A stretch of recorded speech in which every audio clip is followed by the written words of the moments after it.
So hello and welcome. तो आज हम लोग इस वीडियो में देखेंगे क्लास 10th का ग्लोबलाइजेशन का फोर्थ पार्ट। ठीक है, जैसे कि इसके 3 पार्ट ऑलरेडी अपलोड हो चुके हैं, तो ये है फोर्थ पार्ट। इसमें टॉपिक जो पढ़ने वाले हैं उसका नाम है liberalisation of foreign trade and foreign investment.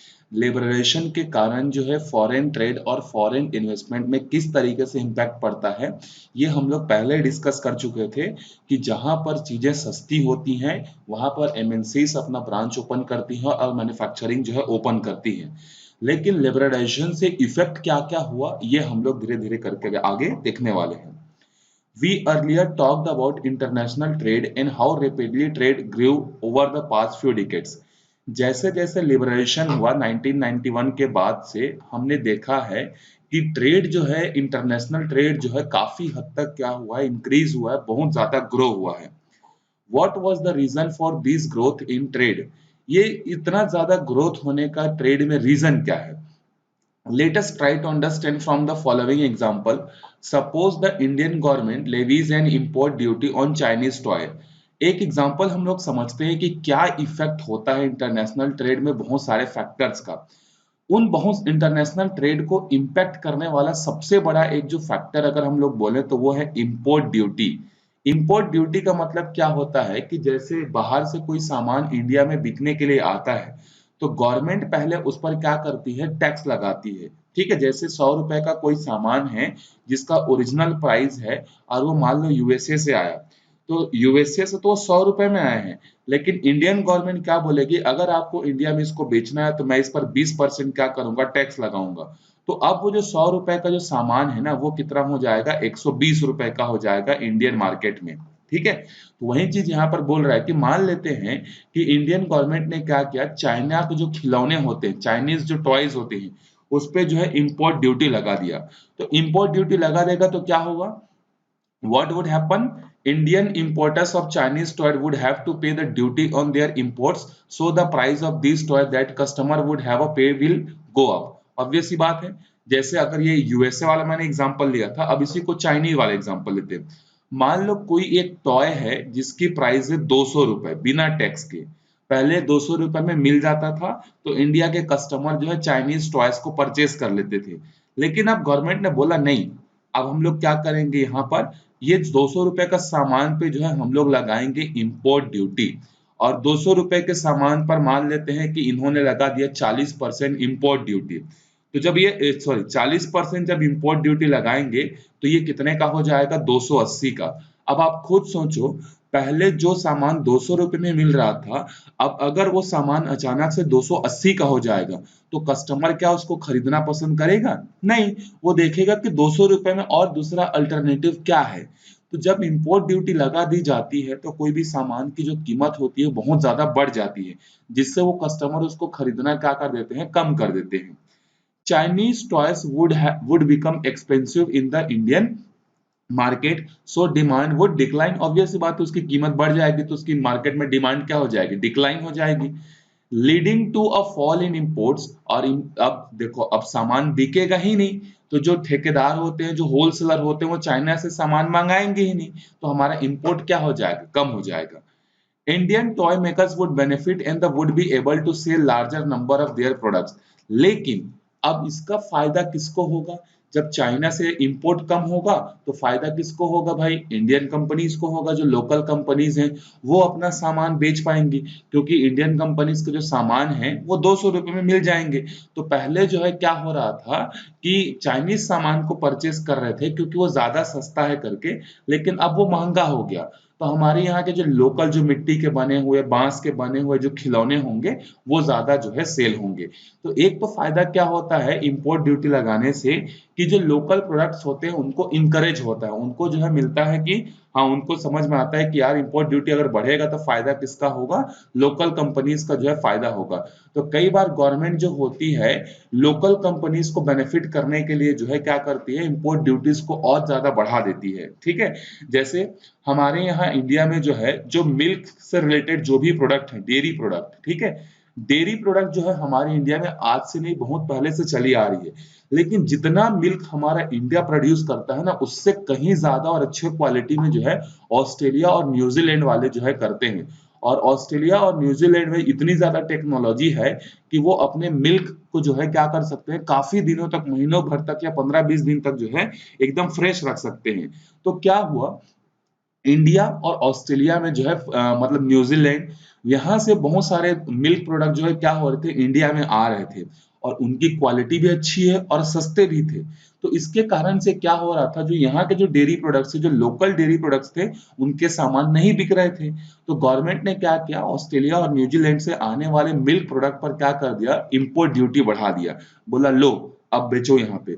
तो अब ऑस्ट्रेलिया और न्यूजीलैंड के सामान क्या हो गए, महंगे हो गए। तो ऑब्वियस सी बात है भाई, इंडियन इंडियन कस्टमर क्या देखता है, वो चाइना का है, ऑस्ट्रेलिया का है, न्यूजीलैंड का है, पाकिस्तान तो खैर छोड़ो, वो तो कुछ बेचते ही नहीं है।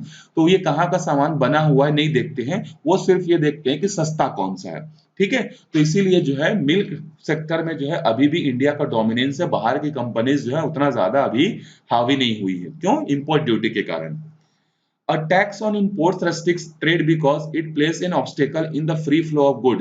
लेकिन अगर हम लोग इंपोर्ट ड्यूटी लगा देते हैं तो उससे कारण क्या होता है, जो ट्रेड होता है, ट्रेड में जो है क्या होता है, बाधाएं आती है, ऑब्स्टेकल आ जाता है, जिससे फ्री ट्रेड नहीं हो पाता है। ठीक है, फ्लुएंट नहीं हो पाता, मतलब फ्लो नहीं होता है। The government usually uses this obstacle to either increase or restrict foreign trade. Import duty क्यों लगाते हैं या इंपोर्ट ड्यूटी में चेंजेस क्यों करते हैं? अगर इंपोर्ट ड्यूटी हमने बढ़ा दिया, तो इंपोर्ट ड्यूटी बढ़ा दिया तो वो सामान क्या होगा, कम बिकेगा। अगर हमने इंपोर्ट ड्यूटी हटा दिया तो वो सामान क्या होगा, ज्यादा बिकेगा। तो गवर्नमेंट क्या करती है, किस सामान को किस हद तक बिकने देना है, किस हद तक नहीं बिकने देना है, उसका डिसीजन वो करते हैं कैसे, इंपोर्ट और इंपोर्ट ड्यूटी से कम या ज्यादा करके। Which commodities should the country import and in what volume? That decision is reflected in the form of import duty। वही चीज बोल रहा है, कौन सा सामान बाहर से कितना इंडिया में आएगा, किस वॉल्यूम में आएगा, ये होता है डिसाइड इंपोर्ट ड्यूटी से। जैसे आप लोगों ने एक फॉर्च्यूनर गाड़ी का नाम सुना होगा, ठीक है। जो फॉर्च्यूनर गाड़ी होती है वो इंडिया में बहुत ज्यादा कॉस्टली होती है। जहां तक मुझे आइडिया है कि 20, अगर आपको एक नॉर्मल फॉर्च्यूनर की गाड़ी चाहिए तो मुझे जहां तक आइडिया 20 लाख रुपए से नीचे आपको नहीं मिलेगा।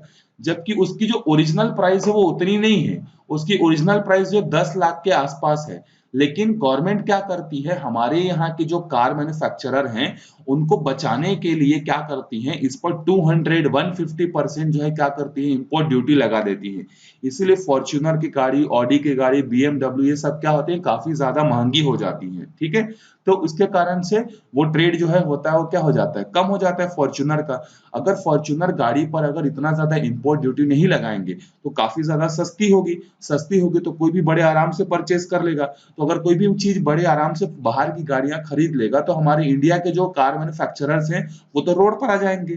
ठीक है, तो वही चीज डिसाइड होता है इंपोर्ट ड्यूटी से। After independence, the Indian government imposed restriction on foreign trade and investment in order to protect Indian producer from foreign competition। जब हमारा इंडिया ब्रिटिशर्स का कॉलोनाइजेशन था तो उस समय ब्रिटिशर्स क्या करते थे, जो हमारे यहाँ के जो कपड़े बनाने वाले जो लोग होते थे, अब हमारे यहाँ उस समय टेक्नोलॉजी इतनी ज्यादा अच्छी तो थी नहीं, तो हमारे यहाँ के जो भी कपड़े वगैरह बनते थे वो हाथों से बनते थे। अब ऑब्वियस सी बात है, अगर कोई भी चीज अगर आप मशीन से नहीं बनाओगे, हाथ से बनाओगे, तो टाइम तो ज्यादा लगेगा। अब टाइम ज्यादा लगेगा तो आप उसको ज्यादा दामों पर बेचोगे। तो क्या होता था, पहले जो है हमारे इंडिया में जो कपड़ा बनता था, मान लेते हैं कि एक कपड़े की कीमत जो है 200 रुपए थी। ठीक है, ब्रिटेन ने क्या किया, उसके यहाँ इंडस्ट्रियलाइजेशन हो गया, हमने पढ़ा भी है इंडस्ट्रियलाइजेशन इन यूनाइटेड किंगडम करके चैप्टर भी है। तो जब इंडस्ट्रियलाइजेशन हुआ तो वहां पर सामान जो है, कपड़े जो है वो मशीन के थ्रू बनने लगी। अब मशीन के थ्रू अगर बनेगा तो जल्दी भी बनेगा और सस्ता भी होगा। हाथ से देखो, एक आदमी एक दिन में कितना कपड़ा बना सकता है, मैक्सिमम 5 कपड़े बना सकता है। लेकिन जो मशीन है वो एक दिन में 1000 कपड़े भी बना सकते हैं और सस्ते दामों पे जल्दी बनेगा। तो मशीन से बनी हुई चीजें क्या होती हैं, बहुत ज्यादा सस्ती होती हैं और ज्यादा बनती हैं। तो ब्रिटिशर्स ने क्या किया, इंडियन मार्केट में कपड़े को जो है, कपड़े मार्केट को कैप्चर करने के लिए उन्होंने क्या किया, ब्रिटेन में जो भी कपड़ा बना हुआ होता था वो इंडिया में अगर बिकने के लिए आता था तो एक तो उस पर टैक्स क्या करते थे, रिड्यूस कर देते थे, टैक्स लगाते ही नहीं थे। तो एक कपड़ा जो है ब्रिटेन में जैसे बना है या बहुत कम लगाते थे, जैसे ब्रिटेन में बना है 100 रुपए में एक कपड़ा, तो इस पर 2%, 3% या 5% का मैक्सिमम टैक्स लगाते थे, तो ये कितने का हो जाता था, 105 रुपए का। हमारे इंडिया में बना हुआ कपड़ा कितने का है, 200 रुपए का। ब्रिटेन से जो आ रहा है उस पर टैक्स लगाने के बावजूद भी वो कितने का हो रहा है, 105 रुपए का। तो एक आदमी है जो कि इसको खरीदने जाएगा, मान लेते हैं एक आदमी का नाम है पांडुरंगा, ठीक है, ये पांडु। तो ये पांडु जब इस कपड़े को खरीदने जाएगा तो उसके सामने दो ऑप्शन रहेगा, एक तो 200 रुपए वाला, 105 रुपए वाला। तो ऑब्वियस सी बात है भाई, इतना रईस तो है नहीं, तो ये किसको प्रीफर करेगा, 105 रुपए को प्रीफर करेगा। तो ये वाला सामान क्या होगा, अब बिकना कम हो जाएगा। तो उस समय क्या होता था, चलो ठीक है, इंडियन इंडियन लोगों ने जो कपड़े बनाए वो इंडिया में तो नहीं बिका, तो अब इन्होंने सोचा चलो ठीक है, हम बाहर की कंट्रीज में बेच देते हैं। तो बाहर की कंट्रीज में बेचने जब जाते थे ना, तो ब्रिटिशर्स क्या करते थे, इंडियन गुड्स पर जो है एक्सपोर्ट ड्यूटी लगा देते थे, 20%, 100%, 40%, 50%। तो जैसे ये बाहर बिकने के लिए गया तो इस पर एक्सपोर्ट ड्यूटी लगा दिया 50%, मतलब अब ये बाहर के कंट्रीज में जाएगा तो कितना में बिकेगा, 300 में बिकेगा। तो कोई भी आदमी सेम क्वालिटी का सामान जो कि 100 रुपए में मिल रहा है, 150 में मिल रहा है, उसको 300 रुपए में क्यों खरीदेगा। तो इंडिया के जो कपड़े जो बने होते थे, ना तो वो इंडिया के अंदर में बिक पाते थे क्योंकि ब्रिटेन के कपड़े सस्ते होते थे, ना ही ये बाहर में बिक पाते थे। बाहर में क्यों नहीं बिक पाते थे, क्योंकि बाहर बेचते समय एक्सपोर्ट ड्यूटी बहुत ज्यादा लगा दी जाती थी, जिससे बाहर के मार्केट में सामान बहुत महंगा हो जाता था, तो कोई खरीदता नहीं था। इसीलिए हमारे इंडिया ने क्या किया, गवर्नमेंट ने, जैसे ही हम लोग इंडिपेंडेंट हुए तो इन्होंने क्या किया, रेस्ट्रिक्शन लगा दिया फॉरेन ट्रेड पर, कि बाहर से कोई सामान नहीं आएगा, ना ही यहाँ से सामान जो है बाहर जाएगा। ठीक है। Indian industry was establishing itself in the decades of 1950s and 1960s and allowing unrestricted imports at this which would have compromised this process. आजादी के समय 1947 में 4-5 साल तो हमने रेस्ट्रिक्शन लगा दिया, लेकिन उसके बाद 1950 के बाद 1960 के बाद जो है हमने क्या किया, रेस्ट्रिक्शन को थोड़ा धीरे धीरे हटा दिया और बाहर से सामान मंगाना हमने चालू कर दिया। The government allowed only import of essential commodities such as machinery, fertilizers and petroleum. इसमें भी सारी चीजों को जो है फ्री नहीं किया, इन्होंने सिर्फ अलाउ किया इंपोर्ट करने के लिए बाहर से कौन कौन से सामान आ सकते हैं जो हमारे यहाँ नहीं बनता, जैसे मशीनरी, मशीन हमारे यहाँ उस समय उतनी टेक्नोलॉजी नहीं थी, तो बाहर से जो मशीनें बनती वो इंडिया में बिक सकती थी, इसको गवर्नमेंट अलाउ कर दिया। फर्टिलाइजर को अलाउड कर दिया क्योंकि फर्टिलाइजर से जो प्रोडक्शन काफी ज्यादा इंक्रीज हो जाता है। पेट्रोलियम हमारे यहाँ मिलता नहीं है तो बाहर से पेट्रोलियम को जो है अलाउड कर दिया, बाकी सारी चीजों को जो है अलाउड जो है नहीं किया। It should be borne in mind that all the developed nation had protected their domestic industry during the initial stage of their development. अब आप सोचोगे कि सर इंडिया ही ऐसा क्यों करता है कि अपने यहाँ के लोगों को बचाने के लिए, अपने मार्केट को बचाने के लिए जो है इतना सारा रेस्ट्रिक्शन लगाता है, कोई और कंट्रीज हैं क्या जो लगाती हैं। देखो, जो बेसिकली जो पहले ही डेवलप्ड हो चुके थे, जैसे यूएसए हो गया, कनाडा हो गया, यूके हो गया, ये लोग स्टार्टिंग से ही अपना स्ट्रैटेजी ऐसा बना के रखे थे कि कुछ भी हो जाए कि हमारे यहाँ के जो लोकल प्रोड्यूसर हैं उनको नुकसान नहीं होगा। तो उनका प्लान ऐसा ही था, वो स्ट्रैटेजी ऐसा बना के रखे थे स्टार्टिंग से ही कि उनका डोमेस्टिक इंडस्ट्री क्या होगा, डिस्ट्रॉय जो है नहीं होगा। उन्होंने उस पर वर्क जो है किया था, रूल्स बनाए थे, टेक्नोलॉजी में इंप्रूव कर लिया था, तो उनको डर नहीं है। लेकिन इंडिया जैसे कंट्रीज को जो है क्या बहुत ज्यादा डर है। ठीक है। अब इंडिया क्या है, देखो अभी प्रेजेंट में क्या हो रहा है कि एक जो है फ्री, मैंने आपको बताया था एफटीए के बारे में। एफटीए क्या होता है, फ्री ट्रेड एग्रीमेंट। तो फ्री ट्रेड एग्रीमेंट जो है इंडिया के बहुत सारे कंट्रीज के साथ हैं और बहुत सारे कंट्रीज के साथ India free trade agreement sign करने वाला था। लेकिन क्या होता है, जैसे एक आसियान कंट्रीज मैंने आपको बताया था, आसियान कंट्रीज के साथ जो है हमारा इंडिया जो है फ्री ट्रेड एग्रीमेंट करने को राजी हो गया था, अभी अभी की बात है 2020-21 की। लेकिन फिर बाद में क्या किया, इंडियन गवर्नमेंट ने इसको पुल आउट कर लिया। पुल आउट क्यों किया, क्योंकि अगर हम लोग आसियान कंट्रीज के साथ फ्री ट्रेड एग्रीमेंट कर लेते, मतलब वहां से कोई सामान अगर आएगा उस पर इंपोर्ट ड्यूटी नहीं लगेगा, फ्री में आएगा। इसमें क्या था, आसियान कंट्रीज के साथ चाइना भी था, ऑस्ट्रेलिया भी था, न्यूजीलैंड भी था, बहुत सारे 15 कंट्रीज थे। 15 कंट्रीज के साथ इंडिया जो है एफटीए साइन करने वाला था। लेकिन इंडिया के अंदर में उसका क्या हुआ, विरोध हुआ। क्यों, क्योंकि वही एग्जांपल मैंने आपको बताया कि अगर फ्री ट्रेड एग्रीमेंट हो गया तो बाहर के कंट्रीज के जो सामान है वो इंडियन मार्केट में पूरा छा जाएंगे। जैसे अभी दिवाली वगैरह आता है तो लाइटनिंग वगैरह के लिए चाइनीज प्रोडक्ट जो होते हैं उसको हम लोग प्रीफर करते हैं क्योंकि ज्यादा सस्ते होते हैं। उसी तरीके से ऑस्ट्रेलिया से मिल्क प्रोडक्ट आएगा, उसके अलावा जो है इंडोनेशिया से हो गया या थाईलैंड से हो गया, इधर की कंट्रीज से सामान पूरे पूरे इंडियन मार्केट को क्या कर देंगे, कवर अप कर देंगे। तो इंडियन गवर्नमेंट ने लोकल प्रोड्यूसर्स को बचाने के लिए ही क्या किया, आसियान कंट्रीज के साथ फ्री ट्रेड एग्रीमेंट को क्या कर दिया, कैंसिल कर दिया। ठीक है। But the Indian government made some far-reaching changes in economics policies in 1991 in response to wide-ranging changes in trade pattern that were occurring on the global scale and the impact of the globalization. लेकिन कब तक आप अपने अपने जैसे आप अपने घर में कब तक सारा चीज बना लोगे, कभी ना कभी तो आपको जरूरत पड़ेगी ना कि बाहर से कोई सामान मंगा ले, दुकान से कोई सामान ले आए। तो उसी तरीके से इंडियन गवर्नमेंट को भी फील हुआ कि यार हम अपने मार्केट को कब तक ऐसा क्लोज करके रखें कि बाहर से सामान नहीं आएगा, ना यहाँ से सामान बाहर जाएगा, इसके कारण से तो बहुत ज्यादा जो है प्रॉब्लम होगी। तो इंडियन गवर्नमेंट में 1991 में ये डिसाइड किया कि अब टाइम आ चुका है कि अब इंडिया का जो मार्केट है या इंडिया का जो प्रोड्यूसर है वो इंटरनेशनल मार्केट में क्या कर सकता है, कॉम्पीट जो है कर सकता है, कॉम्पिटिशन जो है दे सकता है। ठीक है। Some people felt the time had come for Indian producers to face the competition from global producer। वही चीज कि कब तक आप अपने आप को बचा के रखोगे कि बाहर से सामान नहीं आएगा, कभी ना कभी तो आपको मार्केट में जाके कंपटीशन तो करना पड़ेगा ना। ठीक है। तो इन्होंने अब क्या क्या सोचा, क्योंकि उसमें बेसिकली इसका बहुत बड़ा क्रेडिट जाता है किसको, हमारे फॉर्मर प्राइम मिनिस्टर को, मनमोहन सिंह जी को। ठीक है। मनमोहन सिंह जो है 2003 से लेके 2013 तक 10 साल तक इंडिया के प्राइम मिनिस्टर थे। लेकिन 1991 में वो इंडियन पीवी नरसिम्हा राव हमारे प्राइम मिनिस्टर थे। तो PV Narasimha Rao prime minister जब थे तो उनके अंडर में जो है मनमोहन सिंह क्या थे, फाइनेंस मिनिस्ट्री में थे। तो ग्लोबलाइजेशन को इंडिया में लाने का बहुत बड़ा क्रेडिट जाता है किसको, मनमोहन सिंह जी को, क्योंकि वो फाइनेंस मिनिस्टर थे, फिर बाद में चल के वो इंडिया के प्राइम मिनिस्टर भी बने। तो 1991 में जब ग्लोबलाइजेशन हुआ, इंडिया ने सोचा कि अब कॉम्पीट करने का टाइम आ गया है, तो उन्होंने अपना मार्केट क्या कर दिया, ओपन कर दिया और बोला कि जिसको जो सामान बेचना है वो बेच सकते हो, लेकिन कंट्रोल हम करेंगे इंपोर्ट ड्यूटी के थ्रू। ऐसा नहीं कि हमने आपको फ्री कर दिया तो पूरा का पूरा सामान आप इंडियन मार्केट में ले आओगे, कितना सामान आप बेचोगे, कितना हम बेचेंगे बाहर के कंट्रीज में, वो हम डिसाइड करेंगे। तो एक तरीके से इंडियन मार्केट ओपन तो हो गया इंटरनेशनल ट्रेड के लिए, लेकिन रेस्ट्रिक्शंस के साथ। As a result, many obstacles in the way of foreign trade and investment were removed। इसके कारण से पहले जो बहुत सारे रेस्ट्रिक्शन लगे हुए थे 1947 के आसपास कि ये सामान नहीं आएगा, ये सामान सिर्फ अलाउड है, वो सब रेस्ट्रिक्शन अब धीरे धीरे क्या होने लगे, रिमूव होने लगे।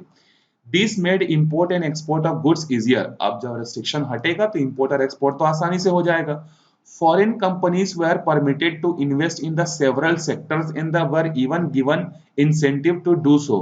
अब बाहर की कंपनियां को अलाउड कर दिया गया इंडिया में ओपन करने के लिए, तो बाहर की कंपनियां क्या हो गई, इन्वेस्टमेंट करना चालू कर दी, कहां पे, इंडिया पे। और जब ये कंपनियां बाहर से इंडिया में क्या करने लगी, अपना स्टार्टअप करने लगी, तो इन्होंने बहुत सारा इंसेंटिव भी देना चालू कर दिया, गवर्नमेंट को भी बहुत सारे टैक्सेस दिए, इवन यहाँ के जो इंप्लॉइज थे उनको बहुत सारा इंसेंटिव जो है देना चालू कर दिया। As a result, foreign companies could establish their offices and production facilities in India। Incentive का मतलब होता है सैलरी के अलावा, जैसे ट्रांसपोर्टेशन अलाउंस होता है, एचआरए होता है, फोन का खर्चा होता है, हॉस्पिटल का खर्चा होता है, सैलरी के अलावा जो भी एक्स्ट्रा चीजें मिलती है ना उसको बोलते हैं इंसेंटिव बोलते हैं। तो इसके कारण से अब देखो कोई भी आदमी को, जैसे मैं एक जॉब कर रहा हूँ, अगर मुझे सैलरी के अलावा भी मुझे आने जाने का खर्चा मिल रहा है, मेरा हाउस रेंट मिल रहा है, मुझे मेरे फोन का इंटरनेट का बिल मिल रहा है, मुझे मतलब पैसा गवर्नमेंट पे कर रही है, मैं जहां भी ट्रेवल करूंगा उसका खर्चा उठा रही है, तो ऑब्वियस सी बात है भाई मैं उस कंपनी में अच्छे से जॉब करूंगा कि नहीं। तो इन्हीं सारे फैसिलिटीज के कारण बाहर की जो कंपनियां हैं वो इंडिया में आके अपने आप को क्या कर रही है, अच्छे से स्टैब्लिश कर रही है। The process of removing obstacle and easing restriction is called liberalization। अब लिबरलाइजेशन का मतलब क्या है, अगर डेफिनेशन पूछेगा तो आप ये लिख सकते हो कि the process of removing obstacle and easing restriction is called liberalisation. जो भी बाधाएं आती हैं ट्रेड करने में उसको हटाना और रेस्ट्रिक्शंस को इजी करना, ये क्या कहलाता है, लिबरलाइजेशन कहलाता है। It allows producers the freedom to take decision with the government exercising less control than is earlier। अब ग्लोबलाइजेशन और लिबरलाइजेशन के कारण, ग्लोबलाइजेशन मतलब होता है पूरे मार्केट को, इंटरनेशनल मार्केट को एक साथ जोड़ना, लिबरलाइजेशन का मतलब होता है रेस्ट्रिक्शंस को हटाना। अगर रेस्ट्रिक्शंस हट गया तो अब कोई भी बिजनेसमैन जो है वो क्या कर सकता है, पहले के कंपैरिजन में ज्यादा फ्री है। पहले गवर्नमेंट क्या करती थी, हर तरीके से कंट्रोल करती थी कि तुम इतना ही सामान बाहर के कंट्रीज में बेचोगे, इतना ही सामान बाहर से मंगाओगे। लेकिन अब रेस्ट्रिक्शन हट गया तो अब बिजनेस करना क्या हो गया, आसान हो गया। अब कितना भी सामान जो है, मतलब अंडर कुछ रेस्ट्रिक्शंस होते ही हैं, उन रेस्ट्रिक्शंस के बेसिस पर आप बिजनेसमैन जो है क्या कर सकते हैं, ज्यादा सामान पहले के कंपैरिजन में बेच भी सकते हैं और पहले के कंपैरिजन में जो है क्या कर सकते हैं, ला भी सकते हैं। अच्छा, जैसे एक छोटा सा बीच में एक और बात बताना चाहूंगा। जैसे अगर आपको लग रहा होगा कि सर ज्यादा वीडियोस का लेंथ जो ज्यादा बड़ा हो रहा है, आप बहुत ज्यादा डीपली समझा रहे हो, तो इसका एक रीजन ये है कि मैं आपको ये चाहता हूं कि सोशल साइंस को आप एज अ बोरिंग सब्जेक्ट मत लो, इसको रटो मत। इसको अगर आप समझ गए तो आपको एग्जाम में कुछ भी क्वेश्चन आएगा, आप अपने वर्ड में आंसर लिखोगे तो बिल्कुल आपको पूरा का पूरा नंबर जो है मिलेगा।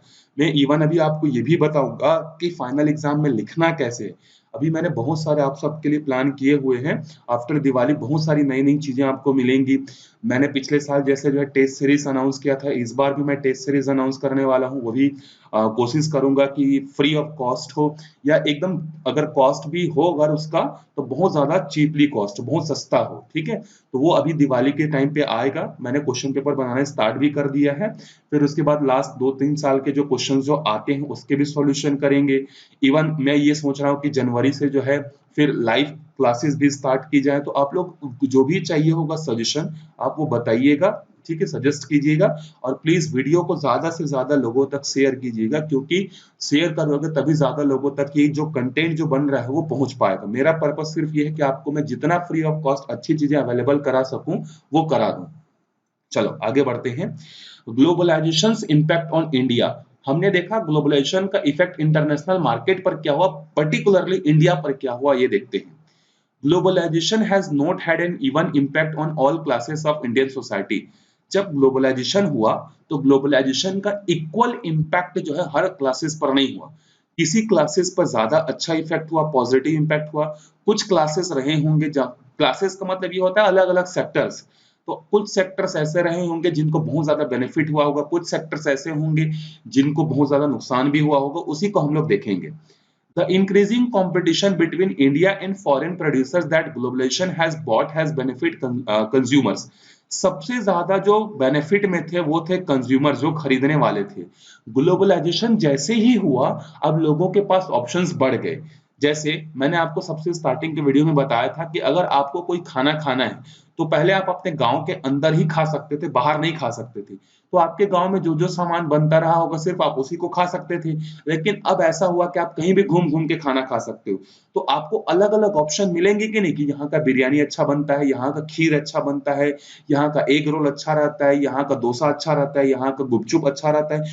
तो आपके पास ऑप्शन क्या होंगे, बढ़ जाएंगे। ठीक है, उसी लिए बोल रहा है कि जो रिच अर्बन एरियाज के थे, रिच अर्बन मतलब जो खरीद कर खाते थे कोई भी सामान को, अब उनके पास ऑप्शन खरीदना तो है ही, लेकिन अब उनको वही जो सामान पहले खरीदना था उसके बहुत सारे ऑप्शन मिल गए, और वो भी अच्छे क्वालिटी के साथ और सस्ते दामों पर। तो सबसे ज्यादा जो अच्छा इंजॉय किया लाइफ वो कौन सा है, अर्बन क्लासेस के लोग हैं, जो शहर में रहने वाले लोग हैं, कंज्यूमर्स उन्होंने हुआ। Many top Indian companies have benefited from the competition. They have raised their production standard by investing in the new technology and adopting new production practices. Globalisation के कारण क्या हुआ कि बहुत सारी इंडिया की जो कंपनीज हैं उनको भी बेनिफिट हुआ। अब इंटरनेशनल मार्केट में अगर आपको क्या करना है, कंपटीशन देना है, तो आपको टेक्नोलॉजी अच्छी करनी पड़ेगी, नए प्रोडक्शन फैसिलिटीज स्टैब्लिश करने पड़ेंगे। इसीलिए ग्लोबलाइजेशन का एक सबसे बड़ा इम्पैक्ट जो हुआ वो सर्विस सेक्टर और मेडिकल सेक्टर में हुआ है। सर्विस सेक्टर मतलब सॉफ्टवेयर के फील्ड में। जैसे आप लोगों ने नाम सुना होगा विप्रो का, टीसीएस का, ये सॉफ्टवेयर कंपनीज है जो कि सॉफ्टवेयर बनाती हैं और दूसरे कंट्रीज को बेचती हैं। Service sector. इसके अलावा जो है मेडिकल फील्ड में, जैसे आपने कोरोना वैक्सीन सुना होगा, सबसे ज्यादा दुनिया में जो मैन्युफैक्चर वैक्सीन का किया हो किसने किया है, इंडिया ने किया है। इससे पहले भी सबसे ज्यादा अलग अलग बीमारियों का प्रोडक्शन मेडिकल फील्ड में इंडिया में ही होता था। ठीक है, तो इसके कारण से क्या हुआ, बहुत सारे कंपनीज को जो है बेनिफिट हुआ। Some have benefited from the collaboration with the foreign companies. अब बहुत सारी कंपनीज ऐसे थे जो कि बाहर की कंपनियों से टाइट करके अपना प्रोडक्शन स्टार्ट की। टाइट करना मतलब एक साथ आके मिल के दोस्ती करके। Globalization has led to some large Indian companies developing or into multinational corporation that are showing their excellence on their global stage. और इसी कारण से आज देखो ये जो TCS है, टाटा कंसल्टेंसी सर्विस, विप्रो, ये सब आज जो है इंटरनेशनल कंपनीज जो है बन चुकी हैं। एयरटेल, ये एयरटेल के बहुत सारे कंट्रीज में जो है अपना सर्विस प्रोवाइड करता है, ठीक है, मोबाइल से रिलेटेड, इंटरनेट से रिलेटेड। इसके किसके कारण से हुआ है ये सब पॉसिबल हुआ ग्लोबलाइजेशन के कारण से। However, globalization is facing challenges for large number of small producers and working class people. अब जहां पर बड़े बड़े लोगों को फायदा हुआ वहीं पर छोटे छोटे लोगों को जो है नुकसान हुआ। कैसे? जो टॉय बनाने वाले कंपनीज थी, the toy, tyre, dairy production and the edible oil industries are some example where small producer have not been able to survive the competition. अब जो पहले छोटे छोटे दुकान चलाते थे, छोटे छोटे खिलौने बनाने के दुकान थे, छोटे छोटे डेयरी प्रोडक्ट थे, जो ऑयल बनाते थे, ये सब बड़े बड़े कंपनीज के सामने कहाँ टिक पाएंगे, ठीक है। तो इनको बहुत ज्यादा जो है नुकसान हुआ और इनको अपना जॉब जो है छोड़ना पड़ा, अपना बिजनेस बंद करना पड़ा, जिसके कारण से इंडिया में क्या हुआ, अनएम्प्लॉयमेंट जो है बहुत ज्यादा नंबर में बढ़ा। In India, small scale industries accounts for the largest number of workers, 2 crore after agriculture। 2 crore लोग जो है क्या हो गए, बेरोजगार हो गए या एग्रीकल्चर में जो है क्या हो गए, शिफ्ट हो गए, क्योंकि कंपटीशन बहुत ज्यादा क्या हो गया था, बढ़ गया था। वो अपने कंपटीशन इंटरनेशनल मार्केट में मेंटेन नहीं कर पा रहे थे। तो इस वीडियो में यहीं तक देखेंगे। अगले वीडियो में हम लोग स्टार्ट करेंगे कंपटीशन एंड अनएम्प्लॉयमेंट। अब देखो हर चीज के दो पहलू होते हैं, कुछ फायदा होता है, कुछ खराब होता है, मतलब कुछ अच्छा होता है, कुछ बुरा होता है, हर चीज में है। तो अच्छी चीजें को बारे में तो हमने डिस्कशन कर लिया, आप थोड़ा खराब चीज के बारे में देखेंगे कि ग्लोबलाइजेशन के कारण इंडिया में अनएम्प्लॉयमेंट किस तरीके से बढ़ा, वो हम लोग अगले वीडियो में देखेंगे।